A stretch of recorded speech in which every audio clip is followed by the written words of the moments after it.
अस्सलाम वालेकुम। मेरा नाम उमर जावेद कुरैशी है और हम कॉफ़ी विद गौहर में एक और एपिसोड के साथ हम आए हैं, जिसमें आज के हमारे जो गेस्ट हैं वो एक बहुत ज़बरदस्त शख्सियत हैं और उन शख्सियत का जो इंट्रोडक्शन है वो गौहर साहब अपनी ज़बानी कराएंगे। गौहर साहब, over to you. Thank you Umar. अस्सलाम वालेकुम and very good evening to all of you, जितने भी लोग जो इस वक्त मुझे सुन रहे हैं, देख रहे हैं, and those who will be joining in later. This is coffee with Gauhar once again and my guest tonight is Khurram Shahzad. Khurram Shahzad जो हैं ये एक बहुत सक्सेसफुल बिजनेसमैन हैं, एक एंटरप्रेन्योर हैं और रिस्क टेकर हैं। आज हम इनसे बात करेंगे इनकी अर्ली चाइल्डहुड मेमोरीज से लेके और जो इन्होंने सफ़र तय किया एज अ बिजनेसमैन और सक्सेसफुल एंटरप्रेन्योर का, और हम हर शोबे पे इनके नज़र डालेंगे कि इनकी सक्सेस के पीछे क्या चीज़ कार फरमा रही। Welcome to the show Khurram, क्या हाल है आपके? अस्सलाम वालेकुम गौहर भाई और अस्सलाम वालेकुम टू एवरीवन। जो सारे लोग मुझे देख रहे हैं और इस प्रोग्राम के हवाले से सुन भी रहे हैं। मैं बिल्कुल ठीक हूँ गौहर भाई, जबरदस्त, अल्हम्दुलिल्लाह। अल्लाह का बड़ा, मैं सेफ एंड साउंड हूँ, my family safe and sound in this Covid period. कुदरती तौर पे अल्लाह का बड़ा शुक्र है कि किसी को बुखार तक भी नहीं चढ़ा, मौसमी बुखार भी महीने में, तो अल्हम्दुलिल्लाह दर्द से भी बचे हुए हैं।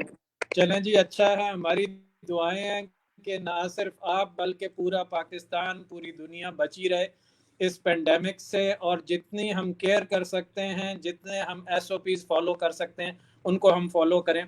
अच्छा जी, शुरू करते हैं आपके इंट्रोडक्शन से। इंट्रोडक्शन कराएंगे आप उन लोगों को जो हमें नहीं जानते, और अपने बारे में आप ज़रा उनको बताइए कि आप कहाँ पैदा हुए, अर्ली चाइल्डहुड स्कूलिंग कहाँ पे हुई, मेमोरीज क्या थी आपकी? अच्छा, कुछ खास तो बताने के लिए नहीं है, मैं सादा सा आदमी हूँ, बट मेरी जो पैदाइश है वो गुजरांवाले शहर की है। पहलवानों का शहर है और खाने पीने वालों का शहर है। शायद एक रीजन ये है कि मेरी जीन्स में कुछ खाने पीने की वो चीज है। और पाकिस्तान में एक ट्रेंड है कि चूंकि जो पहला बच्चा होता है वो ननियाल वाली साइड पे पैदा होता है, तो वो गुजरांवाला एक्चुअली मेरे ननियाल है। But after we used to live in Gojra and Faisalabad, मेरे ददयाल साइड पे। बट समहाउ कुछ 80s में, 85 के आसपास वी मूव टू गुजरांवाला। मेरे फादर ने मूव किया कुछ काम के सिलसिले में, और उनको कुछ जो उनके प्रोजेक्ट्स थे, उनकी जो जॉब्स थी, वो गुजरांवाला में उनको कुछ अच्छी अपॉर्चुनिटी मिली and we happen to go to Gujranwala. तो मेरी अर्ली स्कूलिंग तो नहीं कह सकते, बट आफ्टर 5th मेरी सारी एजुकेशन गुजरांवाला की है। और मैट्रिकुलेशन मैंने किया है गवर्नमेंट स्कूल से, गवर्नमेंट कॉम्प्रिहेंसिव हाई स्कूल। वहाँ का बड़ा फेमस स्कूल है गुजरांवाला का, स्टिल देयर। मैं कभी कभी यादें ताज़ा करने के लिए वहाँ जाता होता हूँ। याद आ जाता है, हम वहाँ की नान टिक्की खाते होते थे, लेमन सोडा की बोतल पीते होते थे। तो good memories, good old days. या एग्जैक्टली। मैंने अपनी मैट्रिकुलेशन की थी 1995 में। और गुजरांवाला से मैं कैसे इस सारी फील्ड में, बिजनेसेस में काम में आया, इसमें मेरे पेरेंट्स का काफी बड़ा हाथ है। मेरा ख्याल है सारे पेरेंट्स की अपने बच्चों के ब्रॉटअप के लिए, ट्रेनिंग के लिए बड़ा रोल होता है, बट मेरे फादर ने बड़ा अहम रोल प्ले किया।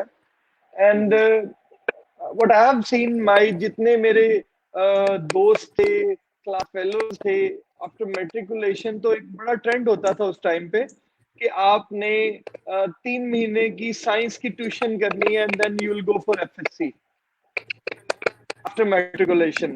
हमारे टाइम पे तो, अब मुझे तो अब नहीं पता, लेकिन ऐसे जरूर होता था।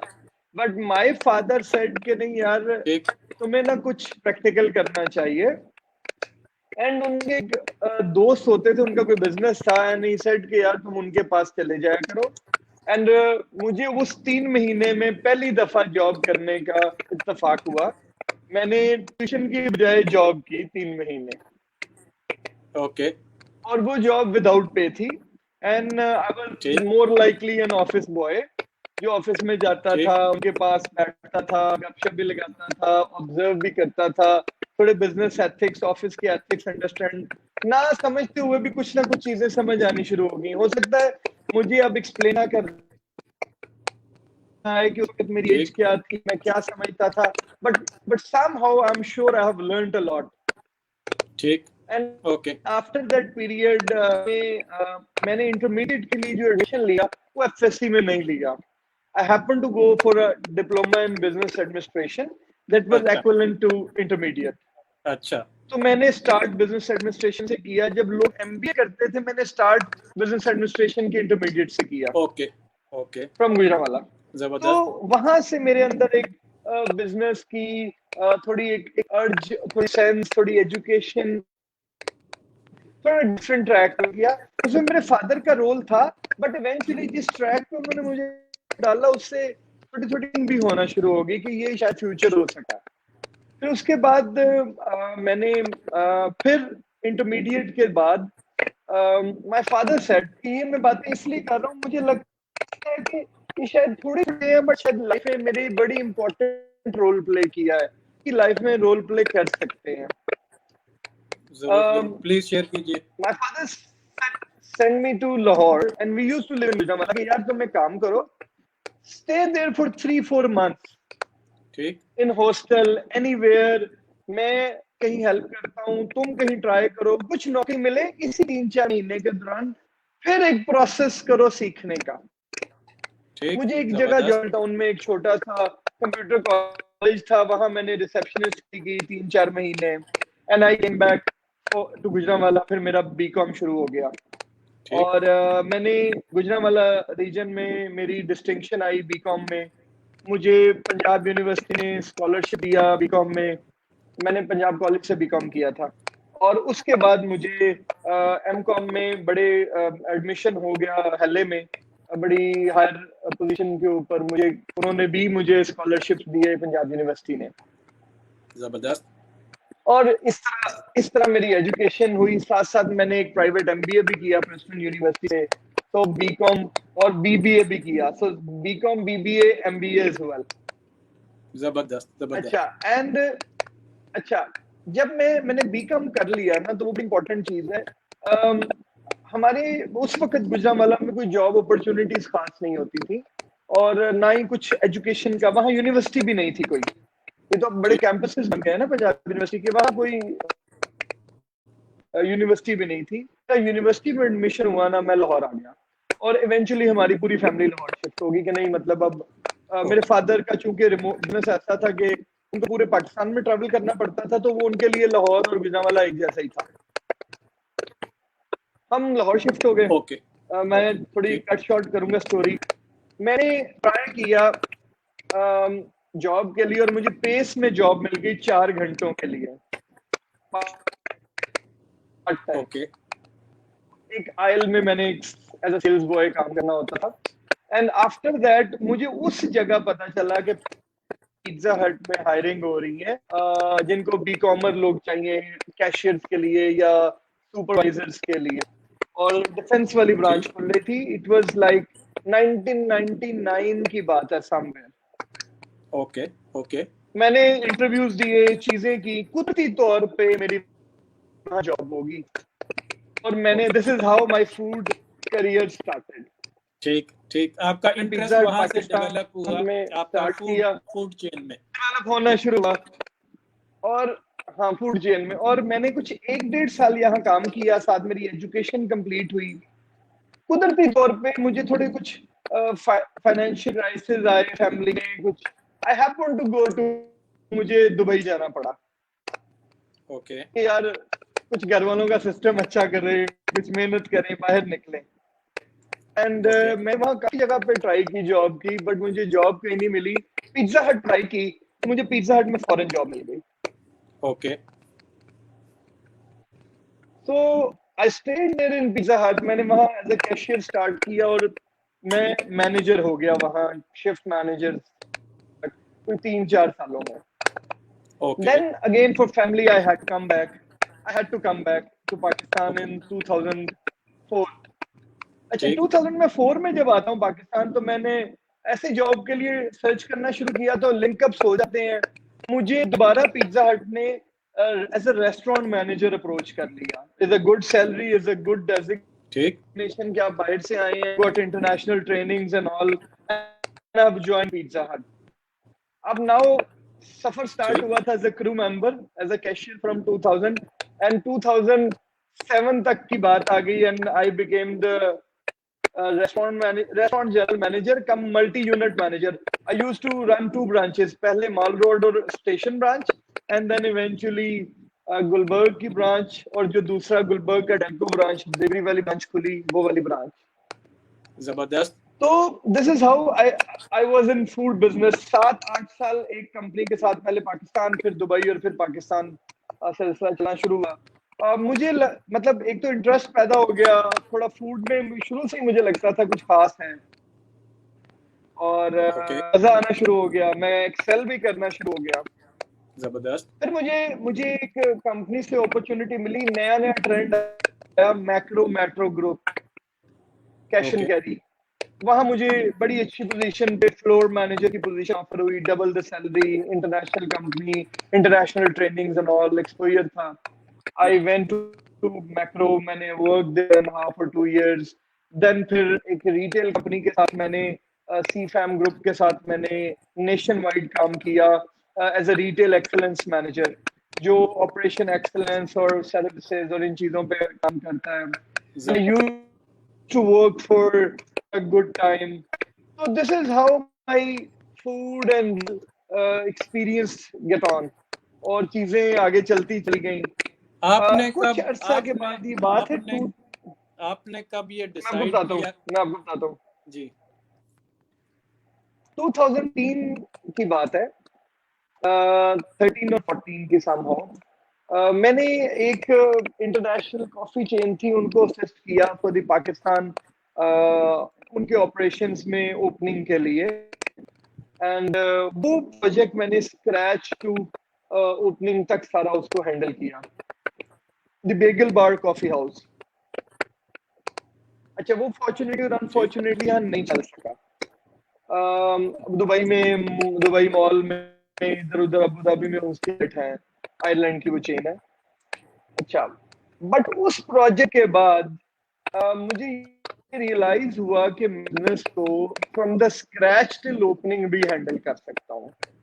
ठीक, उस हाथ से एक जॉब की बजाय पूरे.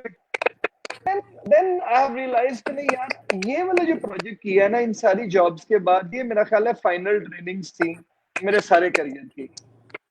इसके बाद अब कोई जॉब. जबरदस्त. वो आपने लर्निंग के तौर पे यूज किया रादर देन. जी, आपने उसको लर्निंग के तौर पे यूज किया रादर देन. बिल्कुल सही है, बिल्कुल सही. ठीक. और फिर ये हुआ कि मैंने 2014 में मैंने अपना जॉब करियर को खैराबाद किया, और फिर एक आइडिया पे वर्कआउट किया. मेरा भाई ही लिव्स इन ऑस्ट्रेलिया, तो वहां से फूड बिजनेस के ऊपर हमने वो food business we have started in Pakistan with the name of cone heads, that work for around 3 years. और उसमें थोड़े कुछ फाइनेंशियल, कुछ एडमिनिस्ट्रेटिव और कुछ न्यू बिजनेसमैन आई, but we moved on. Learning होती चली गई एंड मैं बिजनेस में कंप्लीटली आ गया. फिर अभी करंटली जो 3 बिजनेसेस है मेरे, एक bistro Portuguese chicken, it's a Portuguese chicken brand, जिसको हम लोगों ने 2016 में 16 और 17 में सम ओपन किया था. 17 में. ओके. और ऑलमोस्ट 3 years प्लस हो गए हैं. बहुत अच्छा जा रहा है. उसके 2 आउटलेट है, एम्पोरियम मॉल में और पैकेजेस मॉल में. और ये एक फूड कोर्ट मॉडल है. तो जहां मॉल्स हैं, तो जब इंशाल्लाह मॉल्स ग्रो करते चले जाएंगे पाकिस्तान में, हम इन्हें ओपन करते चले जाएंगे. देन एक और फूड कोर्ट मॉडल पे काम किया, गैप एनालिसिस को देखते हुए कि पाकिस्तान में किस फूड का गैप है, तो हमें लगा अरेबियन फास्ट फूड का वर्कआउट होना जरूरी है, तो उस पे काम किया. और मंगल का brand, it turned out to be a good brand, और उसकी अच्छी सक्सेस रही. उसकी एक ब्रांच है करंटली एम्पोरियम मॉल में. अनफॉर्चुनेटली इस वक्त मॉल्स के फूड कोर्ट बंद है, but we are hoping for the best. और उसकी सेकंड ब्रांच इंशाल्लाह हम समहाउ अक्टूबर या नवंबर में इंशाल्लाह ओपन करने जा रहे हैं पैकेजेस मॉल में. ओके, जबरदस्त, जबरदस्त, ग्रेट. एंड और Y Chaplin and how Chaplin. जी, जो लेटेस्ट आपका एडवेंचर है। जी जी जी जी, अजीब सी बात है। इस कोविड में ऑनेस्टली अगर मैं किसी को दूं, या मैंने काफी ज्यादा जो बिजनेसेस देखे हैं, लोगों ने बिजनेसेस गौहर साहब बंद किए हैं। अब मेरे अपने सामने मॉल्स में, रेस्टोरेंट इंडस्ट्री में, स्पेशली रेस्टोरेंट इंडस्ट्री की मैं बात कर रहा हूँ, बहुत ज्यादा बिजनेस कोलैप्स किए हैं। सही सही। दुनिया में पिज्जा हट ने बैंकरप्सी फाइल की, डोमिनोज ने, नैंडोज ने कई अपने रेस्टोरेंट्स बंद किए, and so on. There are so many brands जिन्होंने अपने ऑपरेशंस काफी यूनिट बंद किए हैं। ज़ारा ने स्टोर बंद किए हैं।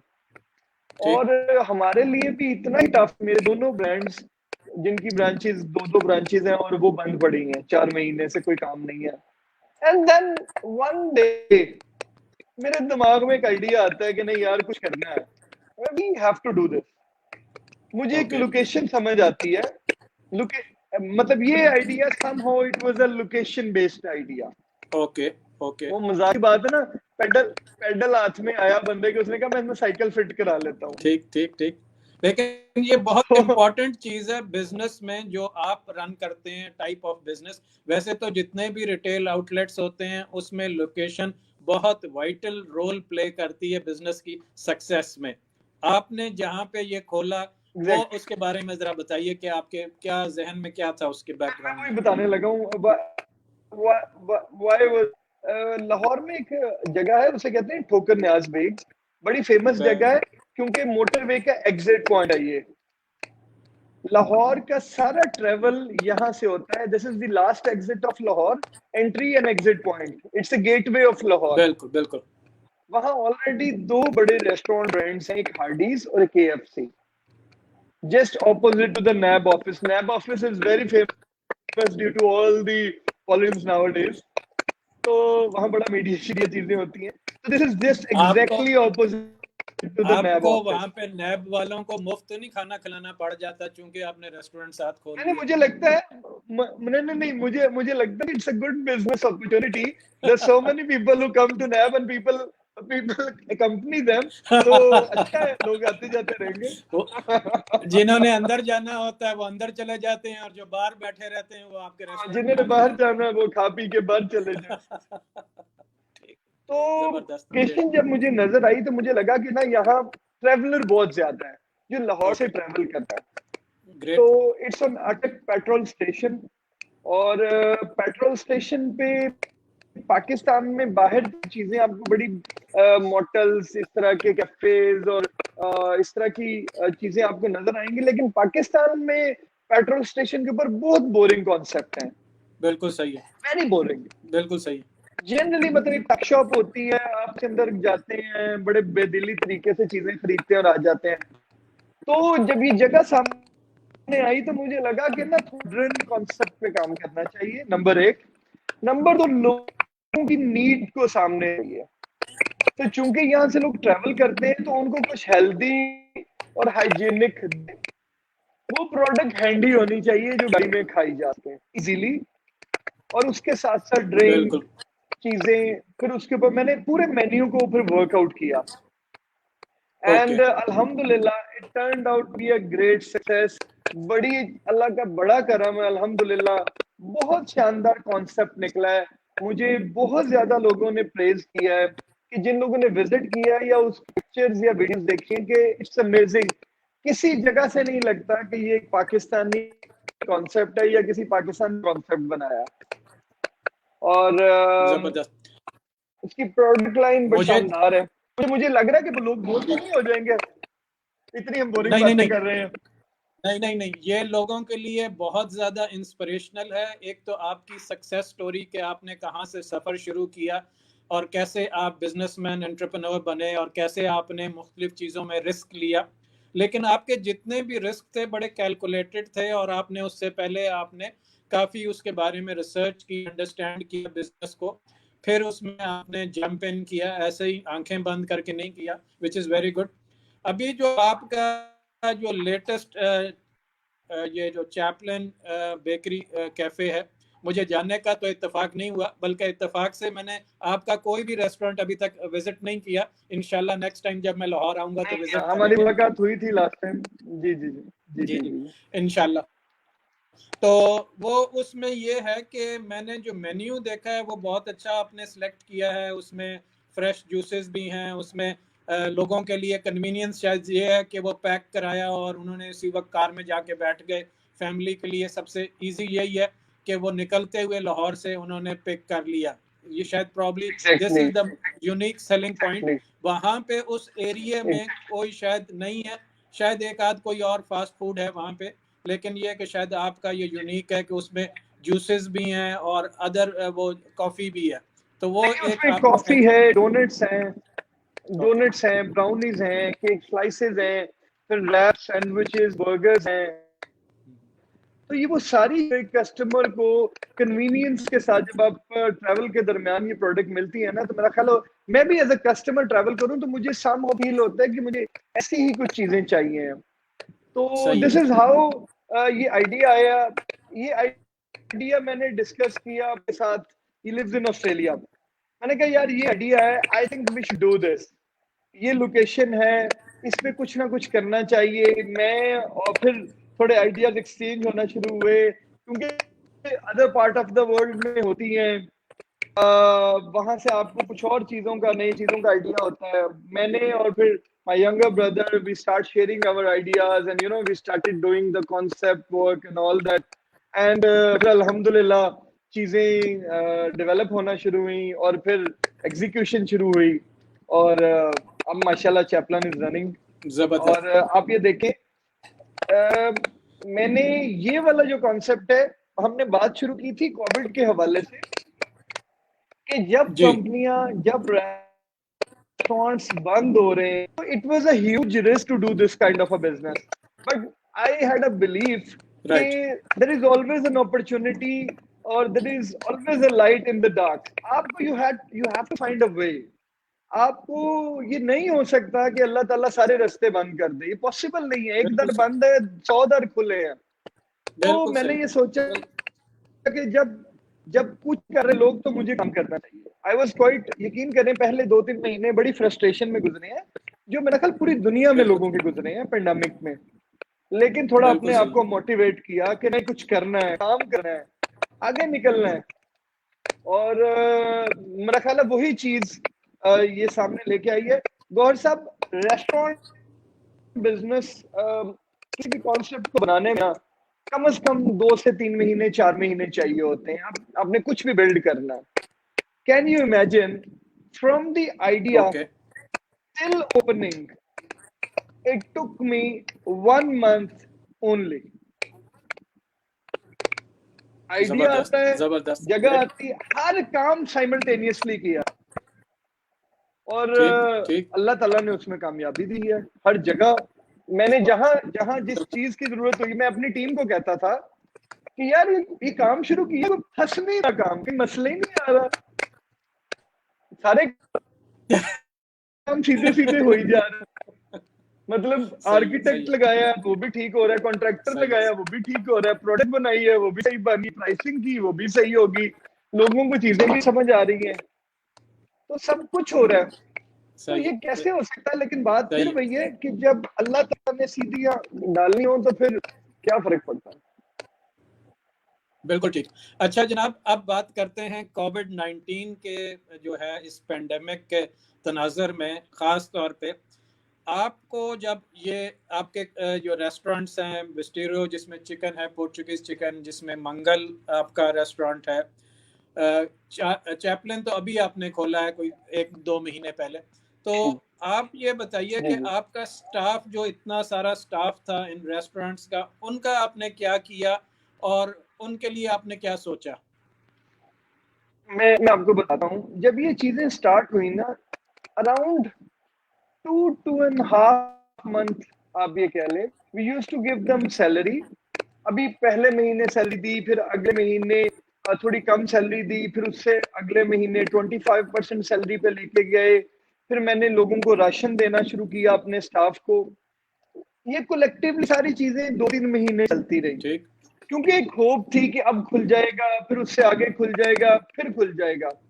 लेकिन लेकिन मसला ये हुआ कि जब हमें ये लगा ना कि वो होप थोड़ी कम होती जा रही है, रेस्टोरेंट खुलते नजर नहीं आ रहे और हमसे वो एक्सपेंसेस नहीं मीट हो रहे, देन अनफॉर्चुनेटली गौर साहब हमें अपने स्टाफ को रिफ्यूज करना पड़ा कि भाई हम आपकी सैलरी अफोर्ड नहीं कर पाएंगे, अब हमें आपको ले ऑफ करना पड़ेगा उस वक्त तक जब तक ये नहीं खुल जाता। तो अब आप ये देखें कि 2 से 3 महीने वो हमारे साथ रहे हैं, we retain them all the staff, ration दे के पहले पूरी सैलरी, फिर हाफ सैलरी, फिर 25% सैलरी, एंड इवेंचुअली फिर हमें मजबूरन से एक्सक्यूज करना पड़ा।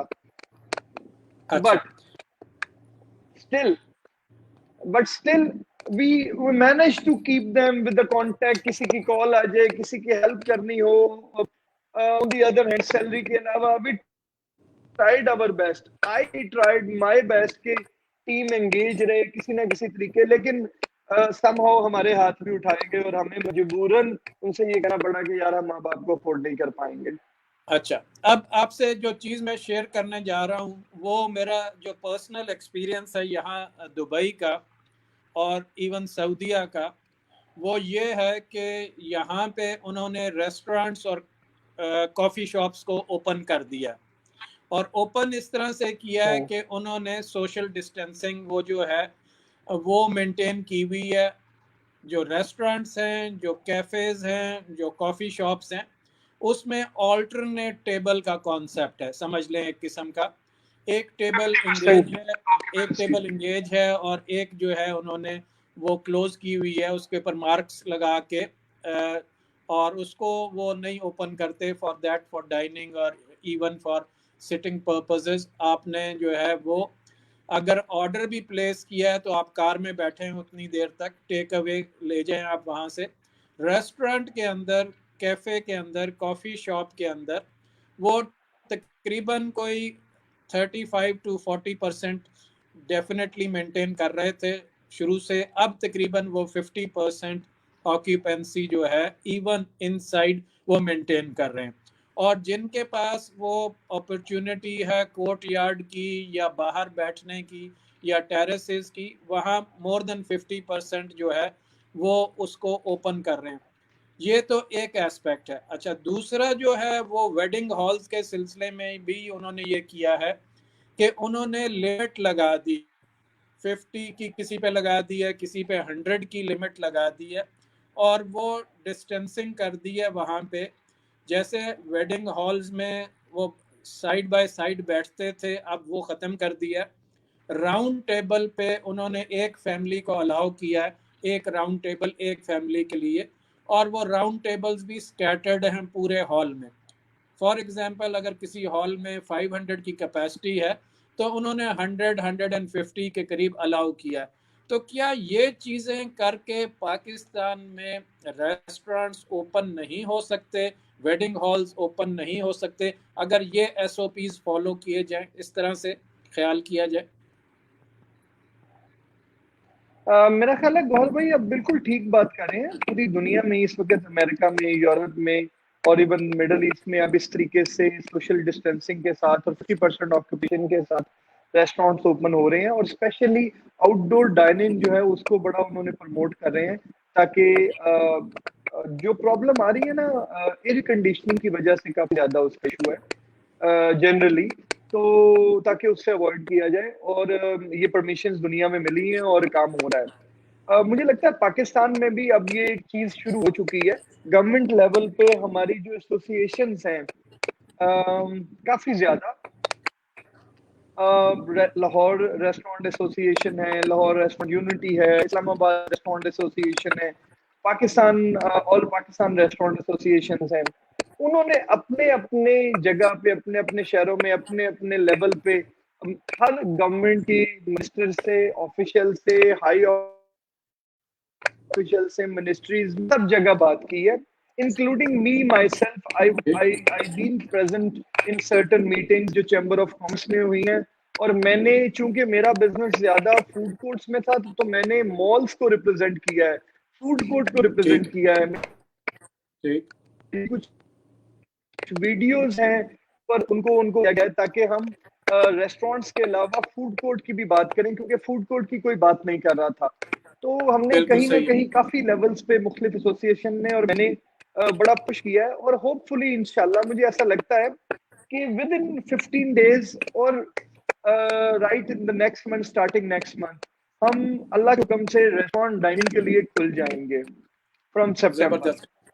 इट्स अ ग्रेट और न्यूज इसलिए भी कि लोगों के लिए एक रिलीफ होगा कि फैमिलीज के साथ वो कहीं बाहर जाएं तो वो एसओपी मेंटेन करते हुए, वो सोशल डिस्टेंसिंग मेंटेन करते हुए बच्चे भी थोड़े बाहर निकलें, क्योंकि वो भी घर में रह रह के, और वो obviously for the last 3-4 months ये भी ह्यूमन एक माइंड के ऊपर बहुत टैक्सिंग है, मेंटल हेल्थ के लिए बहुत ज़रूरी है कि ह्यूमन बींग्स का ह्यूमन बींग्स के साथ इंटरेक्शन हो। सारा वक्त अगर टीवी देखते रहें या मोबाइल पे या वो इंटरनेट पे बैठे रहें तो it is also not good for your eyes and even for the human mind, कि वो उस आइसोलेशन में, उस कन्फाइनमेंट में बहुत ज़्यादा स्ट्रेस में चला जाता है।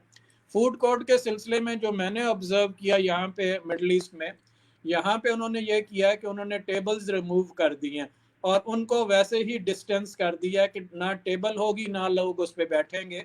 तो फूड कोर्ट में भी उन्होंने कैपेसिटी 50% करके वो खोल दी है यहाँ पे। वहाँ पे जहाँ पे साइड बाय साइड टेबल्स होती थी या बहुत क्लोज वो थी, अब उन्होंने वो रिमूव कर दी हैं। और फूड कोर्ट्स में और जो स्पेशली जिनके साथ ये बच्चों के जो वो होते हैं प्ले लैंड्स वगैरह, उनके अंदर भी जो फूड कोर्ट्स हैं उनमें भी उन्होंने ये कर दिया है कि उनको डिस्टेंस करके और वो खोल दिया। जो आते हैं वहाँ पे, जो कस्टमर्स आते हैं वो मास्क वियर करते हैं, और जब तक उनका फूड सर्व नहीं होता वो मास्क वियर करते हैं, और वो एसओपीज वो ही मेंटेन होती हैं। और उसके बाद लोग अपना खाना खाते हैं, और जो जिसने टेक अवे लेना होता है टेक अवे जैसे करके फिर वो लोग चले जाते हैं। तो ये बड़ी अच्छी बात आपने की, इनकरेजिंग न्यूज़ है मेरे ख्याल है इंडस्ट्री के लिए।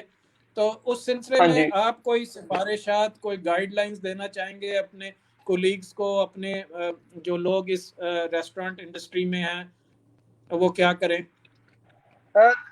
देखिए इस वक्त इस पेंडेमिक के बाद एक तो बिजनेस की डायनामिक्स जो है ना पूरी दुनिया में बदली है, स्पेशली जो रेस्टोरेंट बिजनेस है उसका। मुझे लगता है आप कहीं ना कहीं आपको अपने रेस्टोरेंट बिजनेस को टेक अवे और डिलीवरी में के मॉडल में कन्वर्ट करना ही करना है, ये तो बिल्कुल मस्ट है। अब बिल्कुल सही है। इसमें दूसरी कोई राय नहीं है कि आप ये कहें कि मैंने बड़े ही रेस्टोरेंट बनाने हैं, वो रेस्टोरेंट आप जरूर बनाएं, बट आपको ये पता होना चाहिए कि takeaway is and delivery is very important now.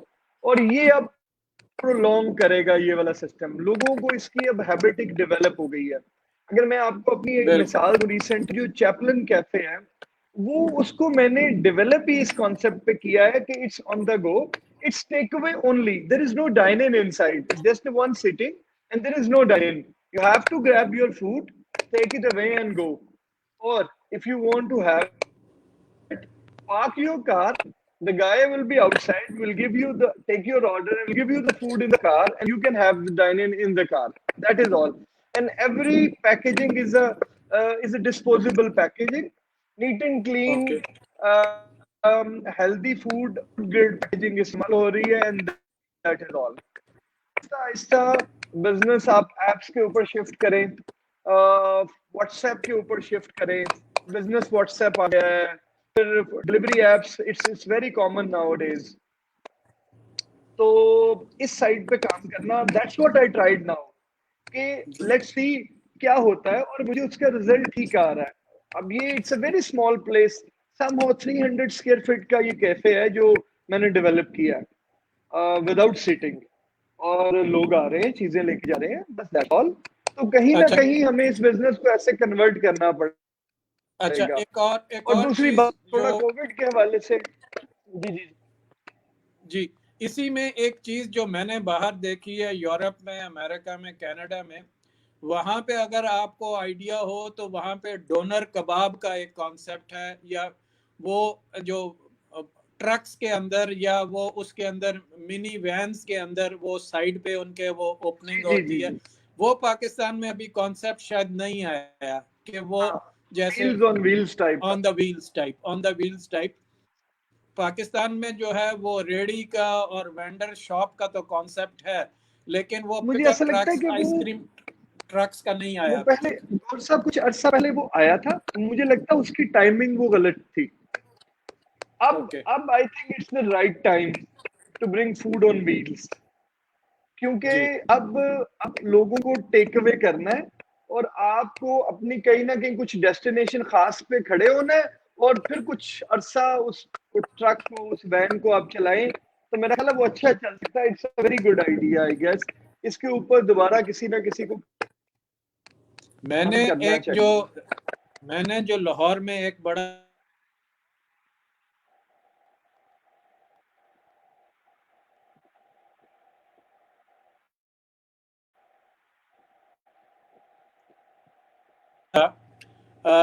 वो मैंने मुझे अब नाम नहीं याद उसका क्या नाम है, वो अपने सुजुकी वैन के अंदर वहां पे वो लेके आता था, और वो आके वहां पे वो चाइनीज जी चाइनीज फूड था ना वो। हाँ जी, चाइनीज फूड। और वो ऐसे ही होता था, लोग उधर से पैक कराते थे और निकल जाते थे, और बहुत जबरदस्त उसकी सेल होती थी।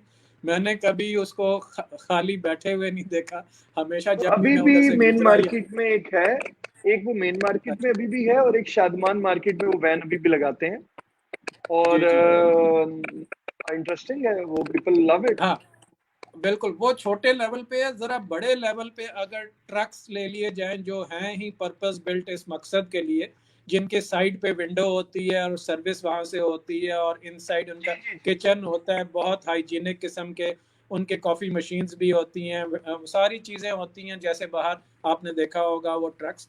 वो एक कॉन्सेप्ट है, मेरे ख्याल है वो भी अब पाकिस्तान में आना चाहिए, और वो एक डेजिग्नेटेड मुझे प्लेस हो। लगता है आ जाएंगे अब इवेंचुअली चीजें। जी जी। डेफिनेटली। चले, जबरदस्त। मेरे दिन में इस तरह का एक आइडिया आया था, मैंने थोड़ा वर्कआउट किया है कंटेनर टाइप के चीजों के ऊपर। लेट्स सी आने अच्छा, वाले वक्त में कब करते हैं उसको। चले जबरदस्त। Wish you all the best Khurram, बहुत मजा आया आपसे बात करके, और होपफुली आपकी जो इंस्पिरेशनल स्टोरी है, जो लाइफ स्टोरी है, सक्सेस स्टोरी है, जिस तरह से आपने सफ़र शुरू किया अपना, और जिस तरह से आपने उसको सक्सेस स्टोरी में कन्वर्ट कर दिया, very remarkable and very inspiring for young entrepreneurs, कि आपने किसी चीज़ में झिझक महसूस नहीं की, किसी चीज़ में उसको अपनी शान के ख़िलाफ़ नहीं समझा। ये एक मैसेज मैं देना चाहूँगा यंग जनरेशन को। उनके जहन में फ़ौरन ये आता है कि जॉब करेंगे तो बड़ी करेंगे, और वो नौकरी करेंगे तो वो बहुत अच्छी करेंगे, और उसमें कार भी हो डे वन के ऊपर, मोबाइल भी हो, और सैलरी भी लाख रुपए हो। वो ये नहीं सोचते कि 10,000 रुपए से जो लोग नौकरी शुरू करते हैं वो भी करोड़पति बन जाते हैं in a passage of time. It मेरी रिक्वायर्स, पहली सैलरी 1500 रुपीज थी। बिल्कुल सही है, बिल्कुल सही है। It all requires passion, plan and perseverance. आप कितने साबित कदम हैं, और कितनी आपके अंदर वो बर्निंग डिजायर है, वो कितनी आप में वो ख्वाहिश है to excel and to prove yourself, कितना आप में वो सेल्फ बिलीफ है कि आप वो साबित कर सकें दुनिया को कि yes, I can do it, I am and I will do it. माशाल्लाह, very thank you very much Khurram, आपसे बात करने का बहुत वेरी। मजा आया। इंशाल्लाह मुलाकात रहेगी। इजाजत दीजिए और फ्रॉम मैं मी सभी को एंड एक और फॉर, न्यूज देना चाह रहा हूँ। जी जी प्लीज। मैं एक और चीज शेयर करना चाह रहा जी, हूँ। इंशाल्लाह सून Chaplin is expanding. So अच्छा, you'll be seeing Chaplin's branches around Lahore, Packages Mall, Bahria Town, Johar Town very soon, inshallah. जबरदस्त, great great. Wish you all the best, wish you all the success in life. अपना भी ख्याल Thank you so रखिए, very much. और अपने घर वालों का, और ख़ास तौर पे उस तबके का जो हमसे बहुत उम्मीदें वाबस्ता करके बैठा हुआ है, वो जो हमारे एम्प्लॉयज़ थे, एक्स एम्प्लॉयज़ थे, प्लीज़ उनको वापस बुलाइए जितना जल्द, और उनको, ताकि उनके घरों के भी चूल्हे जल सकें और उनके घरों में भी खुशियाँ वापस आ सकें। वो बेचारे कब से, वो भी बिज़नेस के रिवाइवल का देख रहे हैं, और उनकी भी नज़रें हर वक्त जो है वो आसमान पे लगी हुई हैं, और हाथ दुआ के लिए उठे हुए हैं। हम सब की आसानियाँ हों, हम सब की मुश्किलें दूर हों। Thank you very much forum, lovely talking to you. Thank you Gaur sir for having me on my show. और thank you everyone. Thank you. Thank you. Umar, thank you very much. Umar J. Qureshi, thanks for all the facilitation. Thank you very much, Umar. Background. Thank you. Thank you. Thank you. Allah Hafiz.